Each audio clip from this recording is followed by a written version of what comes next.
balaanegna hadii la soo saaro wax la yiraahdo waa arin aad ka shanqarisay baa jirta dadkuna inta badan ay isweydiinayaan ma cadda ilaa iyo haatan barsantiga iyo qaybta ay ku leeyihiin deegaanka Soomaalida halka laga helay shidaalka maxay u cadaan lahayd sababtu maxay waxa jira natural resources ka ma khayraadka dabiiciga Itoobiya laga soo saaro ama siibirka hada ama warshadaha hada ama macdanta ama dahabka hada deegaanadoodu si ay ugu doodaan xuquuqda dadkooda u helaan inaga bilowgii hore wuxuu baa laynagu yiri boqolkiiba 5 baad heli doontaan Mustafa maalintii ugu dambeeyay madaxweynuhu wuxuu nagu yiri boqolkiiba 50 baa la ogolaaday boqolkiiba 5 ilaa boqolkiiba 50 ya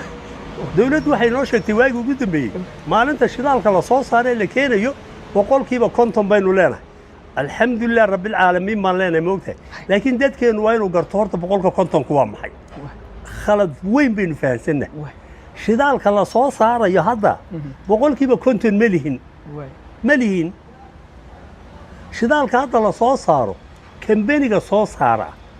wuxuu heshiis dawladda Itoobiya kula gelayaa muddo inta leeg 25 sano 30 sano 35 sano sanadood ya maalgelintaydii aan geliyay intaan kala soo noqonayo anigu waxaan qaadanayaa boqolkiiba 70 ajiib hay adigu Itoobiya waxaad qaadanaysaa boqolkiiba 30 boqolkiiba 30 ka Itoobiya qaadato boqolkiiba 30 kay qaadato ayaynu ka qaadanaynaa boqolkiiba 50 boqolkiiba boqolku laga soo saaray meesha kama qaadanaynaade ilaa ay shirkadu ay ka dhamaysto hawsheed ilaa shirkadu sanadkan boqolkiiba 30 bay qaadanaysaa waaga dambe 10 sano kadib intaasay qaadanaysaa 20 sano kadib intaasay qaadanaysaa aakhirataanka waxeed way wada qaadatay Itoobiyana mar walba waxay qaadanaysaa uu kordhayaa maanta hadday 25 qaadatay 30 bay qaadanaysaa 35 bay qaadanaysaa 40 bay qaadanaysaa 70 bay qaadanaysaa ilaa dayntii ka dhamaanayso ha iyana way soconaysaa dadkeenu horta waa inay sidaa u gartaan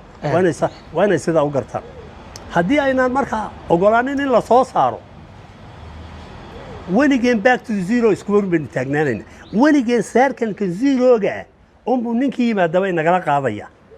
innaga markaa faa'iida inooguma jirto innaga mar walba waxaan qabaa faa'iida waxay inoogu jirtaa in la soo saaro